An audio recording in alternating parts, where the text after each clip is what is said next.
Si aujourd'hui les mangas et les animés ont pignon sur rue, au point que la France s'enorgueillit de sa deuxième place au classement des plus gros consommateurs de mangas au monde, juste derrière le Japon, il ne faut pas oublier que c'est surtout l'aboutissement d'un long chemin semé d'embûches. Dans les années 90, lorsque les premiers mangas populaires comme Dragon Ball ont fait leur apparition chez les marchands de journaux et dans les librairies, ce n'était pas dans un contexte très favorable. En vrai, ce n'étaient pas les premiers, mais ils ont marqué les esprits par leur succès et aussi parce qu'à ce moment-là, dans les hautes sphères, politiques et pseudo-intellectuelles, se menait une véritable guerre visant à empêcher cette sous-culture de s'imposer sur le territoire. Mis à part peut-être les plus jeunes d'entre vous, tout le monde ou presque connaît ou a entendu parler de cette période où certaines personnes issues du monde politique ont tenté d'endiguer ce qui était déjà un petit tsunami dans l'Hexagone. Mais ce que l'on connaît moins, c'est tout ce qui l'a précédé. Les mangas n'ont pas débarqué en force du jour au lendemain, et s'ils ont fini par s'imposer chez nous ainsi que chez nos voisins européens, c'est à la suite d'un long processus. Et c'est cette histoire pour le moins tumultueuse que je vais vous raconter aujourd'hui, depuis la très timide première apparition d'un manga en France, réservé à un public de niche, jusqu'à la déferlante otaku fin des années 90, début des années 2000, en passant par l'âge d'or des animés à la télévision et bien entendu, la censure qui a bien failli les faire disparaître. Bienvenue dans le Japon de Doc Japan.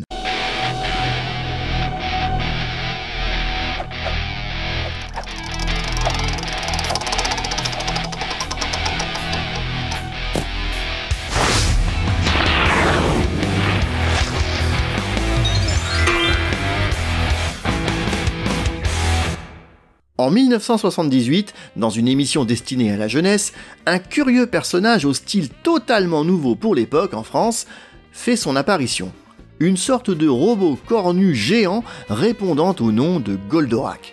À grands coups d'astérohache et de fulguropoint, ce héros résolument moderne pour la fin des années 70 suscite un vif intérêt totalement inattendu chez les jeunes téléspectateurs qui plébiscitent cette nouvelle série. C'est le début d'une nouvelle ère télévisuelle qui petit à petit ouvre la porte à d'autres dessins animés venus du pays du soleil levant. Une ère qui va durer près de 20 ans et qui fera couler beaucoup d'encre. Ah oui, et j'utilise volontairement le terme de dessin animé et non animé tout court, parce que d'une part à l'époque c'est comme ça que l'on définit ce genre de feuilleton, et surtout parce que son côté infantilisant en dit très long sur la suite de l'histoire. Mais avant d'en arriver là, on va remonter un peu dans le temps. Parce que vous le savez sûrement, mais les animés japonais sont très souvent issus à la base d'un manga, donc d'une BD papier. Oui, je sais, là j'enfonce une porte ouverte, mais je m'adresse à tous les publics, et tout le monde n'est pas forcément au fait de ce genre de détails. D'ailleurs, pendant très longtemps, et c'est peut-être même encore le cas aujourd'hui, beaucoup faisaient l'amalgame et utilisaient le terme manga pour désigner les animés japonais. Et si j'insiste sur cette distinction, c'est parce que contrairement à ce que l'on pourrait croire, en France, ce ne sont pas les animés qui ont fait leur apparition avant les mangas, mais bien l'inverse. Oui, il y a eu des publications de mangas dans la presse française, bien avant l'arrivée de Goldorak. Et le moins qu'on puisse dire, c'est que eux non plus n'étaient pas franchement destinés à un jeune public.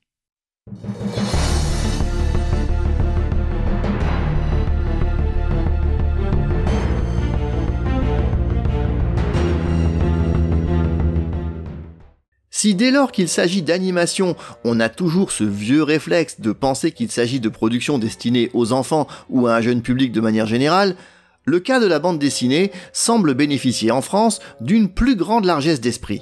En effet, il est notoire que de nombreuses BD sont destinées à un public plus adulte, et ce depuis fort longtemps. Cette distinction ne choque visiblement personne, quelle que soit l'époque concernée.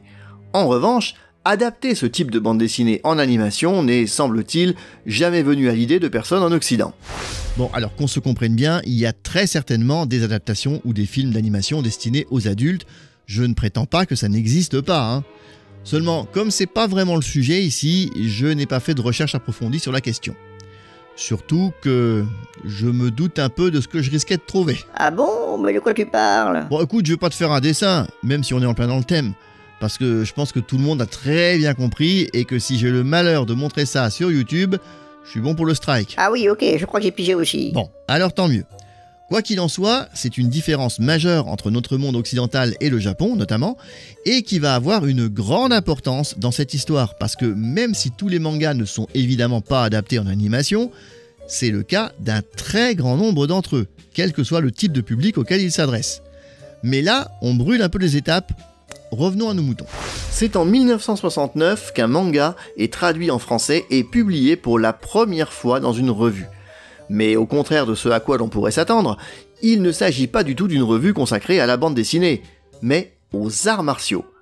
Baptisée Judo Kadeka, cette revue de niche s'adresse évidemment aux amateurs et surtout aux pratiquants des arts martiaux comme le judo ou le karaté. Créée dans les années 50 par le karatéka français Henry Play, véritable légende dans son domaine, soit dit en passant, sa publication se poursuivra jusqu'en 1973. C'est d'ailleurs ce même Henry Play qui... Attends, c'est son vrai nom, là? Bah oui, pourquoi? Oh putain, je viens de comprendre. Oui, ok, c'est sûr qu'aujourd'hui c'est un nom qui sonne un peu comme un mauvais jeu de mots, hein, mais on va essayer de pas y penser. Ah bah ça va être dur. Oui, bah fais un effort. Où j'en étais du coup, moi? Ah oui. C'est donc Henry Play qui, lors d'un voyage au Japon dans les années 60, découvre les mangas et en rapporte près d'une centaine dans ses valises. Le karatéka finira par obtenir le droit de traduire et de publier certains d'entre eux, et c'est ainsi que débute dans le numéro du mois de mai 1969 la publication d'un chapitre du manga Bushido Muzanden de Hirata Hiroshi. Un manga inspiré d'une histoire vraie qui se déroule au XVIIIe siècle en pleine période Edo. Hirata Hiroshi est en effet un mangaka très connu au Japon et spécialisé dans les histoires de samouraïs. La publication se poursuit sur plusieurs numéros, mais ne rencontre malheureusement pas un grand succès, si bien que Henry Play finit par laisser tomber. Il faudra alors attendre plusieurs années pour qu'à nouveau, des mangas soient traduits et publiés en français dans une autre revue, et cette fois entièrement dédiée à la publication de mangas. La première du genre. Nous sommes en 1978, à peine un mois avant l'arrivée de Goldorak sur les écrans, lorsque surgit dans les kiosques un véritable ovni parmi les nombreuses productions consacrées à la bande dessinée. Elle a pour nom Le Cri qui tue, et se définit comme, je cite, « une honorable revue de bandes dessinées exotiques ». À l'origine de cette production éditée en Suisse, un homme, un japonais installé au pays des Helvètes, mais qui aime la France et la BD occidentale, Atos Takemoto. Takemoto poursuit un objectif ambitieux, faire découvrir aux francophones une autre BD. Une BD différente de tout ce que l'on connaît alors en Europe, la BD de son pays d'origine, le Japon. Il écrira d'ailleurs tout un article dans le premier numéro de sa revue trimestrielle pour expliquer les différences culturelles et l'origine des mangas, sans même utiliser ce mot une seule fois. Et à nouveau, dès le premier numéro, on comprend que c'est une production totalement destinée aux adultes. On y trouve notamment le célèbre Golgo 13, dont j'ai déjà parlé sur la chaîne, mais aussi une histoire de science-fiction signée Tezuka Osamu, et d'autres productions plus sombres ou à l'humour particulièrement acerbe. Dans son historique du manga, ou plutôt de la BD japonaise comme il l'appelle, Takemoto évoquera notamment 2 séries destinées aux enfants et qui connaissent déjà le succès en France, parce que ce sont eux les véritables premiers animés à avoir débarqué sur nos écrans, avant Goldorak. Je veux parler du Roi Léo et de Princesse Saphir, qui d'ailleurs est en réalité Prince Saphir à l'origine. 2 séries signées Tezuka Osamu. Et déjà, Takemoto évoque dans son article, à demi-mot mais on comprend bien quand on le lit, le fait qu'au Japon, il y a non seulement des BD, mais aussi des dessins animés pour chaque tranche d'âge. Le Cri qui tue ne connaîtra hélas que 6 numéros, le dernier étant paru en 1981. Non pas que le succès ne soit pas au rendez-vous, mais la revue connaîtra des difficultés liées à des problèmes de diffusion et des avatars financiers du fait du cours du franc suisse par rapport au franc. Il n'empêche qu'elle reste la première revue française entièrement dédiée à la publication de mangas que l'on ait connus dans l'Hexagone, puisque la précédente était avant tout consacrée aux arts martiaux. Et en parallèle de cette parution, apparaîtront sur les écrans Goldorak, Candy, Albator et les autres. Pourtant, ce n'est pas la seule revue du genre à voir le jour avant l'arrivée du rouleau compresseur que constitue le Club Dorothée. En 1985 sort en France une autre revue, clairement destinée aux adultes, et qui, à son tour, traduit et publie un manga japonais. Elle se nomme Mutant, et ne connaîtra que 2 parutions, dans lesquelles le public français découvrira pour la première fois un manga à caractère pornographique. Intitulé Android, il est signé Koike Kazuo. Mais on est très loin des mangas de style hentai très répandus aujourd'hui. Ici, Point de tentacules ou de petites culottes, le style ressemble bien plus aux productions du même genre que l'on trouvait déjà en Europe, bien que l'auteur y mêle une bonne dose de science-fiction également. Alors, j'en ai évidemment rajouté un peu, mais les dessins sont déjà floutés ou partiellement effacés à l'origine pour les parties les plus intimes des personnages. Ça ne surprendra sûrement pas les amateurs du genre, puisque c'est le propre des mangas de ce style. Enfin, à ce qu'on m'a dit, bien sûr. Personnellement, moi, je ne connaissais pas. Ah oui, vraiment? Mais alors, c'est quoi ce répertoire de 2 téraoctets sur ton PC intitulé Culture Générale? Je peux jeter un œil? Non, je veux dire, non, enfin, c'est pas nécessaire, c'est... ah, t'as vu? Il y a une gamelle pleine de croquettes qui vient d'apparaître dans le salon. Ah, si j'étais toi, je me dépêcherais d'aller voir ça. Ouh, chouette, des croquettes. Je devrais penser à éteindre mon PC de temps en temps, moi. En tout cas, même si ces rares publications n'ont pas marqué les esprits à l'époque, et il y en a eu quelques autres, j'ai pas tout cité, elles ont au moins le mérite d'avoir été des pionnières du genre dans l'Hexagone. Et si elles n'ont pas permis au manga d'entrer par la grande porte, eh ben c'est par la petite lucarne que celui-ci va obtenir ses premières lettres de noblesse sur le vieux continent.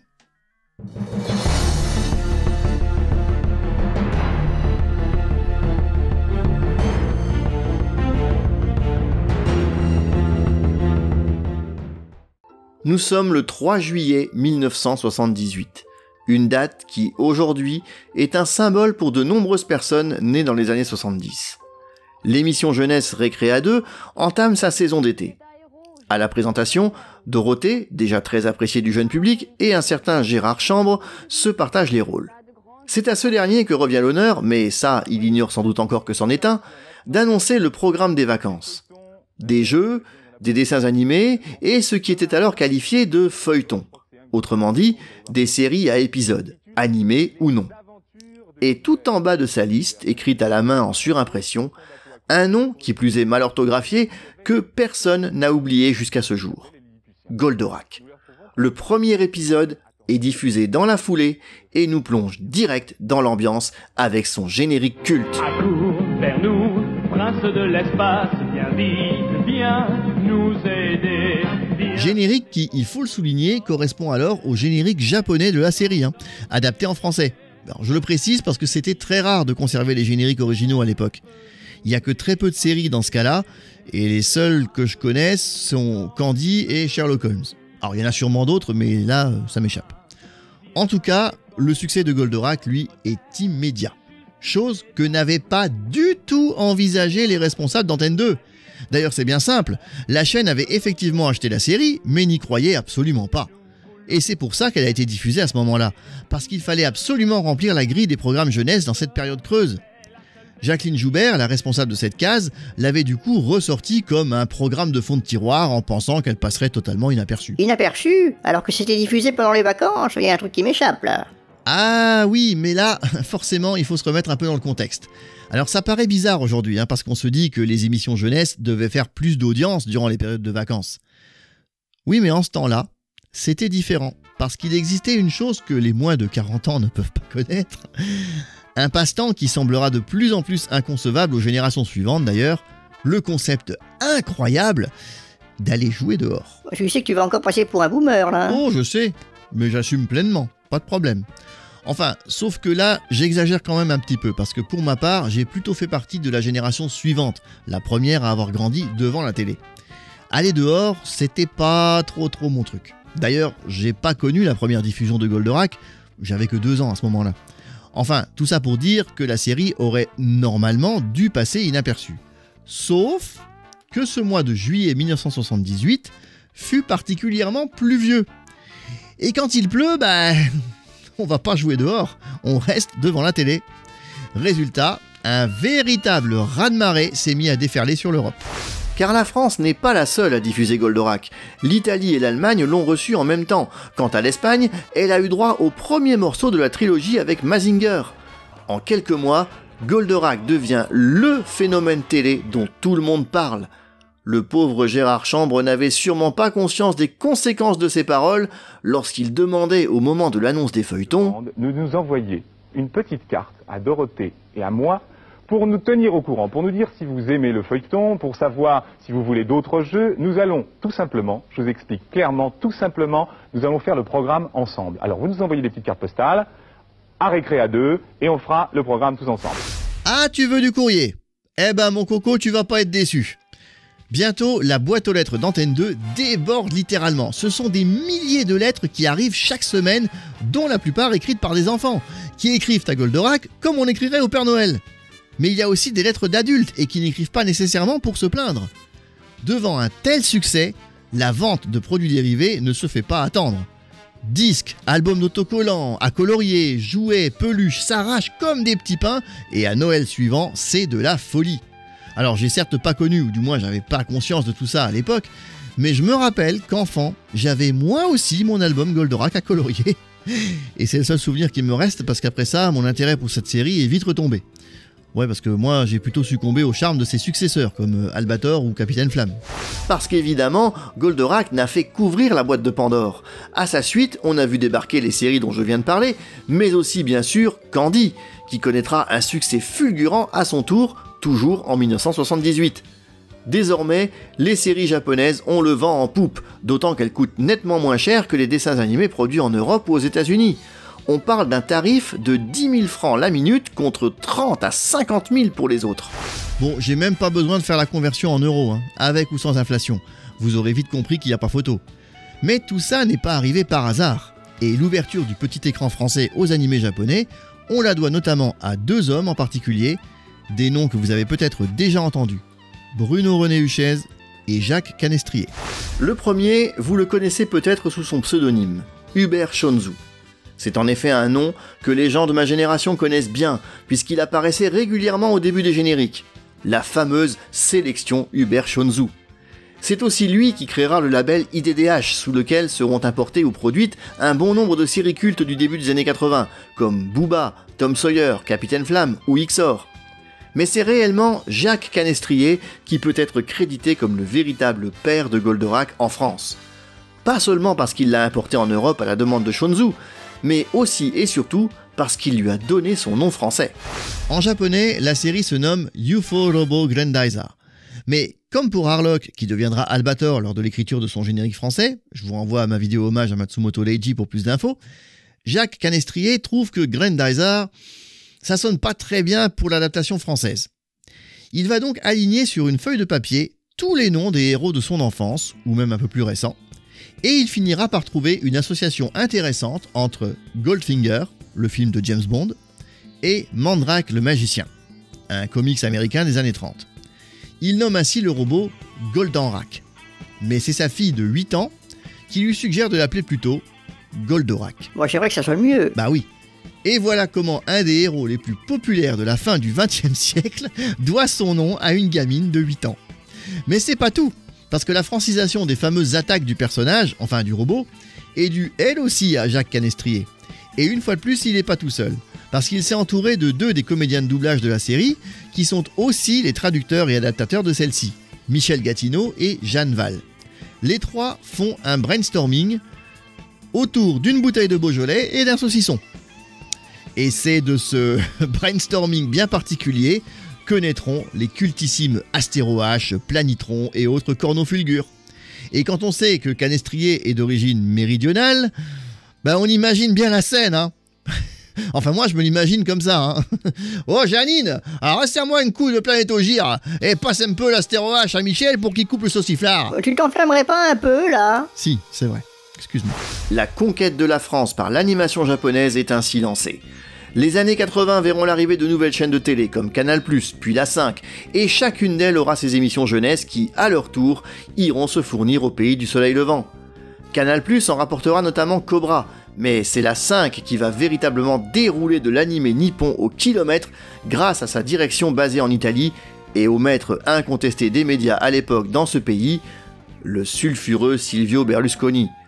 Débarquent ainsi dans l'Hexagone des noms célèbres tels que Princesse Sarah, Olive et Tom ou encore Jeanne et Serge. Mais c'est aussi à ce moment-là qu'arrive la deuxième grosse vague du tsunami. Car nous sommes alors en 1987 et l'année précédente, la première chaîne française, TF1, vient d'être privatisée. Si Goldorak a été un raz-de-marée, la vague qu'il a provoquée n'est rien à côté de celle qui va débouler maintenant. Entre la 5 et TF1, c'est une guerre des programmes jeunesse qui débute. Et pour contrer Berlusconi, Francis Bouygues, nouveau PDG de la première chaîne, va mettre le paquet. Beaucoup parmi vous connaissent sans doute l'histoire, alors je vais résumer rapidement. TF1 débauche quasiment toute l'équipe de Récréa 2, Dorothée et Jackie en tête, et crée le Club Dorothée, avec en coulisses la machine AB Productions. En quelques années, l'émission va rapidement s'imposer, grignotant de plus en plus de parts de marché, au point de ne laisser plus que des miettes à la 5. Les heures de présence à l'antenne augmentent de manière vertigineuse et le public en redemande. Le succès est tel que Dorothée et AB Productions s'envolent pour le Japon dès 1988 et rapportent dans leur bagage de véritables armes de destruction massive. Dragon Ball, Saint Seiya, diffusé sous le titre des Chevaliers du Zodiaque, mais aussi Ken le Survivant, Juliette Je t'aime, Georgie ou encore les séries Sentai comme Bioman, Spilvan et les autres, débarquent en force sur TF1. Et c'est un carton monumental. Suivront bien sûr par la suite City Hunter, alias Nicky Larson, Lamu, Ranma 1/2, impossible de tous les citer. Une chose est sûre, la Japanimation explose en France alors que la plupart des jeunes spectateurs ignorent encore ce qu'est un manga. Et on connaît la suite. Le succès du Club Do durera 10 ans, jusqu'en 1997, à grands coups de rediffusion notamment, alors que les premières séries comme Dragon Ball et Saint Seiya étaient toujours en cours au Japon lors de leur première diffusion chez nous. Et dans les années 90, les éditeurs de bandes dessinées, devant l'engouement incroyable du jeune public pour ces séries, ressortent alors d'anciennes licences acquises durant les années 70 pour les remettre au goût du jour, comme Akira par exemple, ou encore Gen d'Hiroshima, avant bien sûr d'importer dans l'Hexagone les premières traductions des mangas cultes comme Dragon Ball et Ranma 1/2, les premières grosses séries de la période Club Do à être éditées chez nous. Mais tout ce remue-ménage médiatique ne sera pas du goût de tout le monde. Et les années 90 vont voir s'installer une véritable guerre entre pro et anti-Japanimation sur le petit écran. Une guerre déclenchée par certains acteurs et actrices issus de la politique et des médias, auxquels viendront également s'ajouter des intellectuels et des psychologues. Cette guerre verra se jouer l'avenir du manga en France, et vous allez voir qu'il a bien été à 2 doigts de la perdre.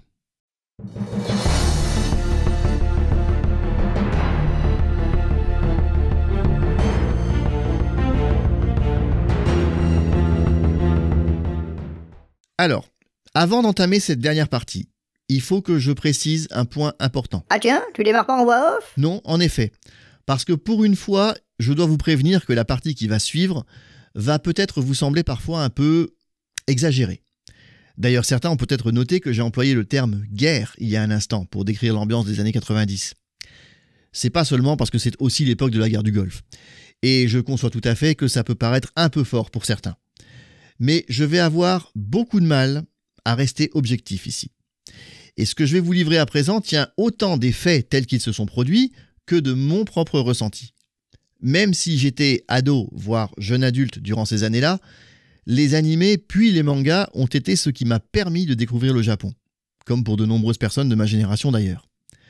Aussi, ce qui s'est passé à l'époque a été vécu pour certains d'entre nous comme une sorte, disons, d'agression ou d'injure. Oui, vous voyez, les termes sont déjà un peu plus virulents. Mais nous sommes nombreux à avoir partagé ce sentiment d'injustice lorsqu'on entendait ces personnes s'attaquer à ce qui nous faisait rêver, à ce qui nous tenait à cœur et dont on essayait de nous priver. Comme beaucoup, je n'ai pas pu retenir mes larmes lors de la dernière du Club Dorothée. Et comme beaucoup, j'ai eu peur que les animés disparaissent pour de bon. Heureusement, tout ce qui venait de se passer a fait naître chez nous une motivation qu'on ne se connaissait pas. Et pour certains, cette motivation les a poussés à entreprendre des choses dont on profite toujours aujourd'hui. Maisons d'édition, festivals, conventions, et désormais plateformes de VOD ou même chaîne YouTube. Tout ça, on le doit en grande partie à cette période qui nous a donné l'envie de poursuivre ce rêve. Alors oui, je vais sans doute être assez subjectif dans ce qui va suivre. Oui, certains vont sûrement en prendre pour leur grade. Et je suis sûr qu'en disant ça, vous me voyez arriver à des kilomètres. Mais je vais malgré tout essayer de garder un brin de lucidité et d'objectivité, ce qui n'est pas évident, tant l'émotion et la colère qui m'ont animé à l'époque ont tendance à ressurgir lorsque j'évoque ce sujet. Comme si c'était l'élément déclencheur d'une transformation en Super Saiyan, vous voyez ? Voilà, vous êtes prévenus, merci d'avance pour votre indulgence et votre compréhension. L'arrivée de Goldorak en 78 avait déjà déclenché des protestations et des inquiétudes parmi la population, mais celle-ci était restée cantonnée à certains journaux de la presse spécialisée, Tout au plus avait-on pu voir surgir un livre écrit par une psychologue, Liliane Lursa, en 1981. Mais à partir de 1988, et surtout 1989, c'est la sphère politique, en plus de la sphère médiatique, qui va s'emparer cette fois du phénomène, avec notamment le fameux livre de Ségolène Royal intitulé « Le ras-le-bol des bébés zappeurs », qui continue parfois de faire couler de l'encre encore aujourd'hui. Un livre qui, contrairement à ce que beaucoup s'imaginent encore, n'est pas un simple pamphlet anti-Japanimation. Ça va au-delà de ça, soyons honnêtes, mais il n'empêche que sa vision rétrograde et passéiste du monde des médias et de la télévision en particulier a de quoi faire bondir. Mais moi, ce qui m'étonne en premier lieu ici, c'est le retard dans la réaction des politiques. Pourquoi ne pas avoir réagi plus tôt ? Pourquoi ne pas s'être insurgé de cette manière 10 ans auparavant, lorsque Goldorak, Albator et les autres sont arrivés ?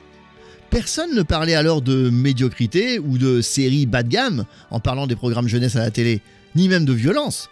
Alors bon, d'accord, Goldorak, c'est pas au couteau no ken. Mais tout de même, ce que décrivait Liliane Lursa en 81 n'est pas très loin de ce que dénonce Ségolène Royal dans son bouquin. Et d'une certaine manière, la psychologue tient des propos plus nuancés que la députée des Deux-Sèvres de l'époque, qui d'ailleurs n'est pas la seule à monter au créneau. On a coutume de l'ériger en fer de lance de la croisade anti-Japanimation à cause de ce bouquin, mais c'est presque toute la classe politique de l'époque qui pensait de la même manière. Alors, je vous propose de commencer par remettre un peu les choses en place et surtout dans leur contexte. Si personne ne s'est insurgé avant 1989, c'est parce que le monde politique n'était pas partie prenante dans l'histoire. Or, ici, ce n'est plus le cas. Parce qu'en 1986, le gouvernement accepte la privatisation de TF1. Mais c'est pas sans contrepartie. Et la question des programmes jeunesse est évidemment abordée.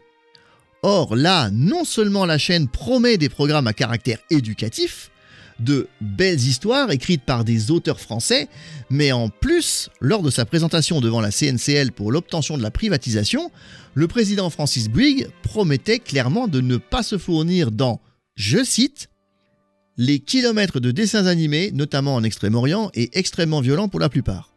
Bon bah là, autant dire qu'entre la promesse et la réalité, c'est plus un fossé, c'est carrément le Grand Canyon.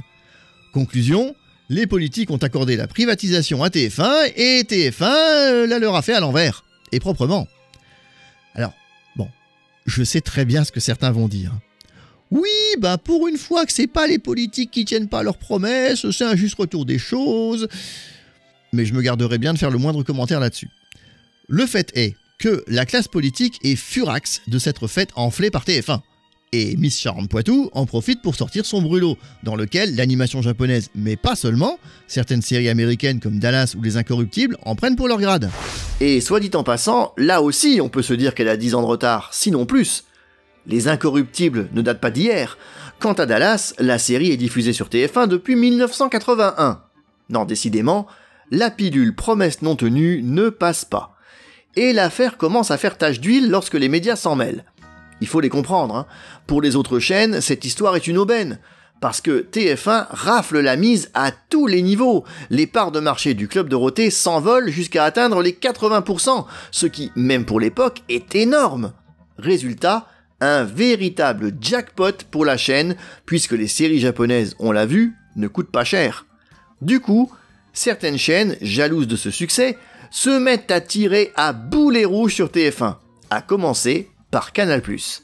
En effet, c'est sur Canal qu'officie alors Antoine Decaune, lequel n'est autre que le fils de Jacqueline Joubert.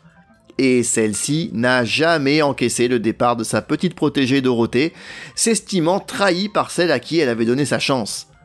Dans la foulée, le fiston s'en prend violemment à la jeune animatrice et à son émission, qui se retrouve tournée en ridicule régulièrement sur la chaîne cryptée.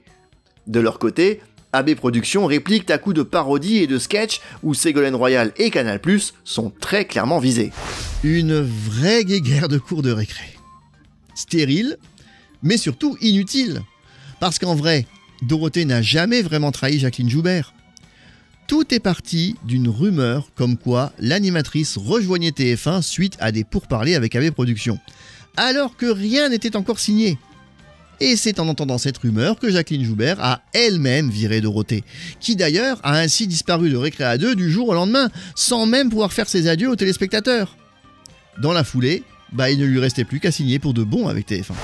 La résultante de tout ce remue-ménage, c'est que le CSA, le Conseil supérieur de l'audiovisuel, nouvellement créé justement par le gouvernement de l'époque, va mettre de plus en plus son gros nez dans les programmes jeunesse, mais plus particulièrement ceux de TF1. Et là, évidemment, c'est le drame, car on ne peut pas nier que certains animés n'étaient pas du tout adaptés à un jeune public. On pense évidemment en premier lieu à Ken le Survivant, qui était sans doute le plus violent. Mais même Senseiya ou Dragon Ball pouvaient parfois être assez sanglants. Et là, on met effectivement le doigt sur le cœur du problème. La grosse erreur commise par TF1, AB Productions et toute l'équipe du Club d'eau. La méconnaissance de cette différence culturelle qui existe entre la France et le Japon et cette manière de penser très occidentale qui considère que systématiquement un dessin animé c'est forcément pour les enfants. C'est ça qui explique qu'ils aient acheté en masse des tonnes d'animés sans même se soucier du public visé. On prend ce qui cartonne et puis c'est tout. On fait doubler tout ça à l'arrache et on balance à la télé. Sauf que non. Non. Au Japon, certains animés, comme Ken notamment, n'étaient pas diffusés à des heures de grande écoute pour les enfants. C'était clairement une série destinée à un public adolescent, voire jeunes adultes. Et sur ce point, en effet, d'une certaine manière, je suis d'accord avec les personnes qui ont pu trouver ça choquant à l'époque de voir ce genre de dessin animé proposé dans le Club d'eau. Mais là où je m'insurge, c'est quand on se permet de mettre tous les animés dans le même sac et de dire, en substance, les animés japonais sont médiocres, bas de gamme et ultra violents. Voilà. Bon, déjà les deux premiers qualificatifs sont clairement subjectifs et ne reflètent absolument pas la réalité. Mais faire de la violence une généralité des animés japonais, il faut quand même faire preuve d'une mauvaise foi de niveau intergalactique là.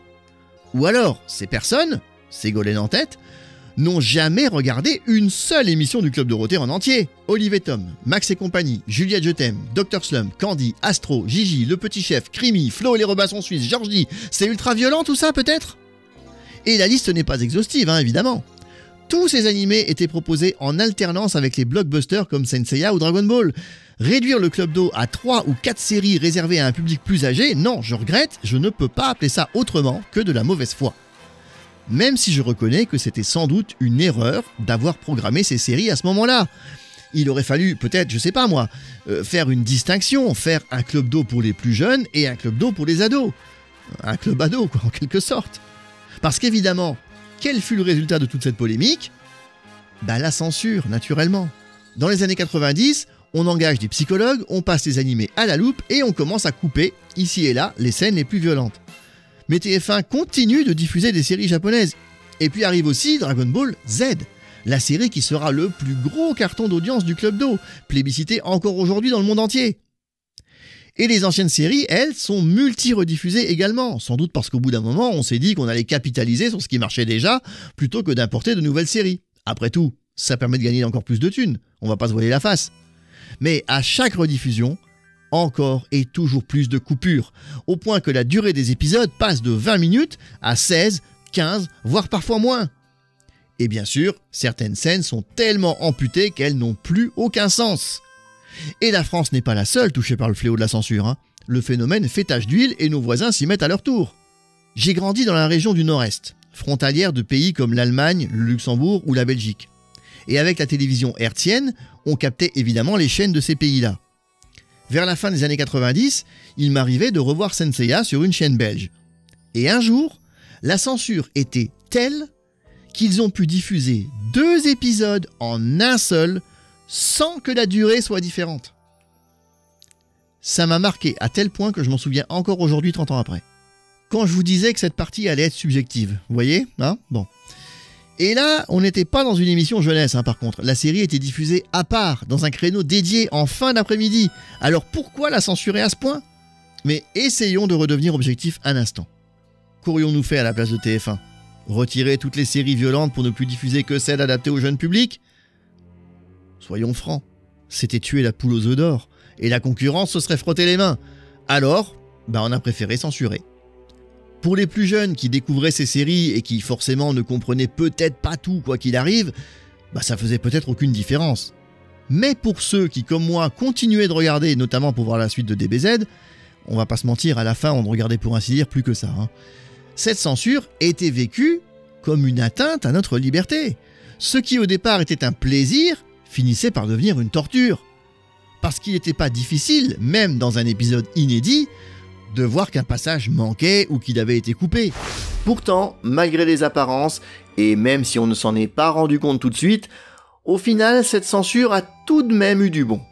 Ce que je dis là peut sembler paradoxal, mais je suis persuadé que c'est sans doute en partie à cause, ou peut-être même grâce à la censure des animés dans le Club Do, que le marché du manga s'est développé à ce point en France.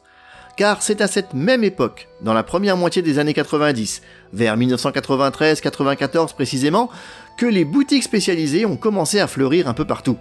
Au départ, des boutiques de jeux vidéo proposant de l'import, et qui se sont mis petit à petit à importer des produits dérivés des séries phares comme Senseiya, Sailor Moon et surtout Dragon Ball Z. Et parmi ces produits dérivés, les premiers mangas en japonais importés directement du Japon. Manga qui nous permettait notamment de découvrir la suite de DBZ en avant-première, mais aussi de voir les passages censurés de l'animé. Alors je les ai déjà montrés sur la chaîne, dans une très ancienne vidéo il me semble, mais je garde toujours en souvenir de cette époque ces deux mangas de Dragon Ball, les deux derniers de la série, première édition parue au Japon et qu'on recevait nous dès leur sortie, à une époque où bien sûr internet n'existait pas encore dans les foyers. Bon, vous me direz que vu le succès d'une série comme celle-là, ils auraient sûrement fini par arriver chez nous quoi qu'il arrive. C'est possible. Mais je reste convaincu néanmoins que la censure a certainement précipité les choses. Dans la foulée, les éditeurs, on l'a vu, ont commencé à publier les premières traductions, et à partir de là, tout s'est enflammé comme un feu de broussailles. Vous connaissez l'effet Streisand ? Cette réaction du nom de la chanteuse américaine Barbra Streisand, qui, au début d'Internet, avait voulu faire interdire la publication de photos de sa villa. En réponse, les premiers internautes avaient alors repartagé ces photos en masse. Toute proportion gardée bien sûr, car on parle d'une époque sans réseaux sociaux. Depuis, ce nom est resté pour définir le fait que dès l'instant où on cherche à interdire quelque chose, on prend le risque de voir l'effet inverse se produire. En clair, mieux vaut ne rien dire et attendre que ça passe. D'une certaine manière, c'est un peu ce qui s'est passé à l'époque. En s'attaquant aux animés japonais, nos chers dirigeants ont, sans s'en rendre compte, déclenché un effet Streisand qui a abouti à ce que l'on connaît aujourd'hui. La France est le deuxième pays consommateur de manga et d'animés au monde. Belle performance, non ? Parce que parmi les spectateurs de ces séries, il n'y avait pas que des jeunes enfants qu'on voulait soi-disant protéger de la violence des mangas. Il y avait aussi, beaucoup même je pense, d'adolescents ou de jeunes adultes comme moi, qui se sont sentis attaqués, agressés et qui n'ont jamais oublié cette époque. Lorsque le Club Dorothée a pris fin en août 97, il était déjà trop tard. La machine était en marche. Les premiers mangas traduits en français étaient déjà sur le marché, l'import fonctionnait depuis plusieurs années à plein régime et faisait déjà la joie des premiers otaku français lors des multiples conventions et festivals qui avaient vu le jour. Parce que les plus passionnés et les plus motivés d'entre nous avaient déjà réussi à renverser la situation. Et c'est ainsi qu'ont pu démarrer des conventions comme Epitanimé ou Cartoonist, qui deviendra par la suite Japan Expo. Et si le Club Dorothée a disparu, c'est pas à cause de la censure. Même si celle-ci était telle que Dragon Ball Z avait fini par être carrément retiré de l'antenne un an auparavant déjà, avant la fin. La fin de la série, justement, beaucoup l'ont découverte, comme moi, sur cassette VHS commercialisée dans la foulée par AB Productions. Non, si le Club Do a disparu, c'est à cause d'une autre guéguerre entre médias. La création des bouquets satellites.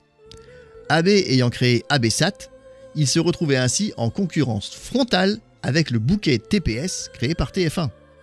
La réaction ne s'est pas fait attendre, le Club Do a disparu. Quant aux animés japonais, ils ont disparu du petit écran en même temps, pour se retrouver sur le satellite, en l'occurrence sur les chaînes d'ABSat évidemment, et cette fois non censurées. Ils n'ont donc jamais vraiment disparu, mais ils étaient dès lors réservés à un public nettement moins nombreux, ceux qui avaient les moyens de prendre un abonnement satellite, et c'était très cher. Mais comme le marché de l'import et de l'édition française venait de démarrer, la disparition brutale du Club Do lui a permis de décoller. Et pour ce qui est de la télévision grand public, il a fallu patienter plusieurs années, mais au bout d'un moment, petit à petit, on a commencé ici et là à voir refleurir des diffusions d'animés japonais sur les nouvelles chaînes de télé. Même TF1 a fini par s'y remettre avec l'arrivée de Pokémon, malgré tout encore légèrement censuré, après avoir abreuvé les jeunes téléspectateurs de niaiseries plus affligeantes les unes que les autres pendant un temps. Et là, on pouvait vraiment parler de médiocrité, hein, parce que c'était vraiment prendre les enfants pour des demeurés. Il n'y a pas d'autre mot. Parce que, au fond, quand on lit notamment ce qu'écrivait Ségolène Royal dans son bouquin de 1989, c'est finalement pas autre chose que considérer que le jeune public est trop stupide pour faire la part des choses. Non, franchement, et qu'est-ce qu'elle croyait ? Que les enfants étaient trop bêtes pour zapper sur une autre chaîne si un animé leur faisait peur ? Bon, vous allez me rétorquer que décidément je m'acharne sur l'ex-candidate à la présidentielle.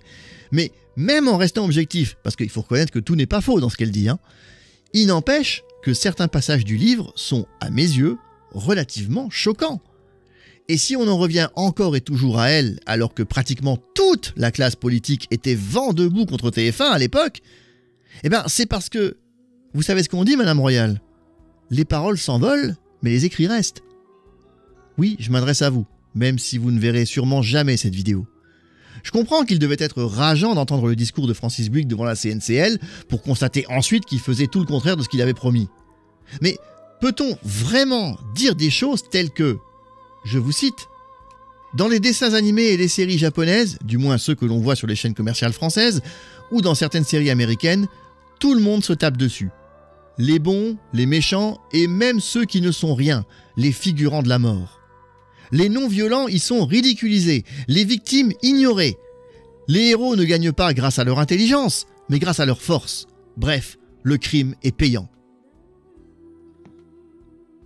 Pardon, mais quand je lis ça, et que je remets ce discours dans son contexte de l'époque, parce que je l'ai vécu cette époque, parce que j'ai vu ces animés.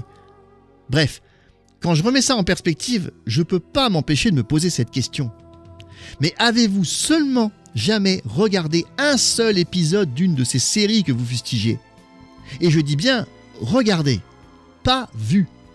J'emploie volontairement ce verbe et non le verbe voir, parce que pour comprendre ce que sont les animés, il faut les avoir regardés attentivement et surtout les avoir compris. Pas simplement avoir vu quelques extraits ici et là sans faire attention à l'histoire.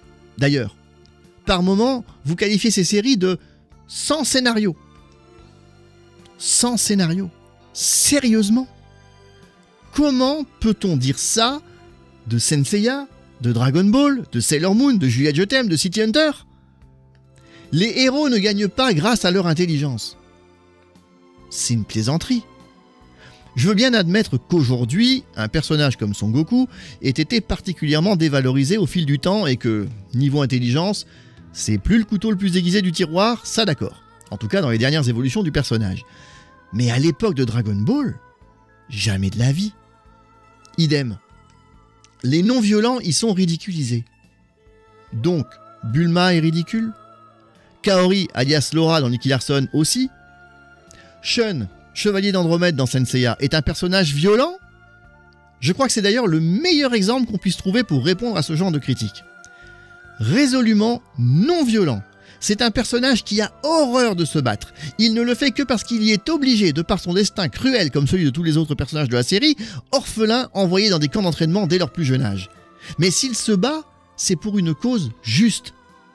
Prétendre que, comme j'ai pu le lire aussi dans le livre, les rêves, la tendresse et la générosité ont été tués, c'est faire preuve soit d'une mauvaise foi sans nom, soit d'une méconnaissance totale des œuvres que l'on accuse de ces maux. Ce ne sont pas les animés qui sont violents, mais ce discours sans demi-mesure qui accuse à tour de bras au fil des pages. Je m'arrêterai là, non sans avoir ajouté ceci. Certes, c'était il y a 30 ans, oui, bien sûr, aujourd'hui, il y a prescription et ça ne sert à rien de remuer le passé. D'autant plus que la suite nous a finalement donné raison. Mais il y a une dernière citation qui m'a marqué et que je ne peux pas laisser passer. C'est lorsque vous parlez de ces gosses cloîtrés entre 4 murs de béton, privés de vacances et qui n'ont que la télévision pour rêver et s'évader, enfants abreuvés de violence, de laideur et de médiocrité. Alors, je n'étais certes pas cloîtré ni privé de vacances à l'époque, Dieu merci. Mais il m'arrivait de me cloîtrer volontairement pour regarder ces séries. Parce que contrairement à la suite de la phrase, elles m'ont fait rêver. Elles m'ont permis de m'évader. Elles m'ont permis de découvrir notamment un monde que je ne connaissais pas et que je n'aurais peut-être jamais découvert si elles n'avaient pas existé. Elles m'ont fait découvrir le Japon. sa culture, son histoire, toutes ces richesses dont je parle ici, aujourd'hui, sur cette chaîne. Et je suis loin d'être le seul dans ce cas. Alors bien sûr, on ne découvre pas le Japon à travers Senseiya ou Dragon Ball. Mais avec d'autres séries, comme City Hunter ou Maison Ikoku, on avait parfois un minuscule aperçu de la société japonaise. Et cet aperçu, si infime soit-il, a suffi pour nous fasciner. En tout cas, c'est ce qui s'est passé pour moi. Pour d'autres, la simple passion pour les mangas a suffi à éveiller en eux la curiosité de savoir ce qui se cachait derrière. Nombreux sont ceux qui, aujourd'hui encore, partent faire un voyage au Japon parce que c'est le pays des mangas. Bon, un prétexte que pour ma part, il est vrai, je trouve aujourd'hui assez futile. Mais parmi eux, combien vont revenir émerveillés par ce qu'ils y auront découvert? Combien vont réaliser à quel point le Japon n'est pas que le pays des mangas? Ils sont plus nombreux qu'on l'imagine, sans doute. Alors, pour conclure enfin cette longue vidéo, je voudrais en profiter pour remercier toutes ces personnes qui, contrairement à ce que pensait Ségolène, nous ont fait rêver, nous ont permis de nous évader et pour finir, ont fait naître en nous cette passion du Japon grâce à laquelle les jeunes générations peuvent aujourd'hui encore profiter de tout ça. Parce que ne l'oublions pas, mais sans Hubert Shonzu, sans Jacques Canestrier, sans Dorothée, mais aussi sans tous ces occidentaux qui, comme moi, sont devenus des otaku à différents niveaux, sans tous ceux qui ont eu la force et le courage de monter des salons comme Japan Expo, sans tous ceux qui au début des années 2000 se sont lancés dans le fansub et dont je m'enorgueillis toujours d'avoir fait partie, sans ceux qui, comme Florent Gorge par exemple, ont monté des maisons d'édition, sans des passionnés comme l'équipe de Sébastien Ruchet qui créa la chaîne No Life en 2007, sans tous ces gens-là, et vous l'avez compris, tant pis pour le manque de modestie, je m'inclus dedans, sans cette foule innombrable qui a contribué à populariser les mangas, les animés, la pop culture, la culture avec un grand C, bref, le Japon en règle générale, il n'y aurait pas aujourd'hui de Crunchyroll, d'ADN et toutes ces communautés actives sur Internet autour de la culture japonaise. Alors, merci à tous, merci à vous, abonnés ou non, d'être présent sur cette chaîne, de faire grandir jour après jour cette petite communauté qui continue de s'étoffer. Merci de suivre ce que je fais et d'être encore devant votre écran après tout ce long discours. Ça faisait longtemps que je voulais traiter ce sujet, voilà, c'est fait. J'espère y être parvenu comme il se devait. Je sais que j'ai fait l'impasse sur énormément de choses parce qu'il y a tellement à dire qu'on pourrait en faire une encyclopédie, enfin un wiki plutôt aujourd'hui. Et c'est pourquoi je vous mets plusieurs liens en description vers des articles qui m'ont été particulièrement utiles dans l'écriture de cette vidéo et dans lesquels vous trouverez encore davantage d'infos.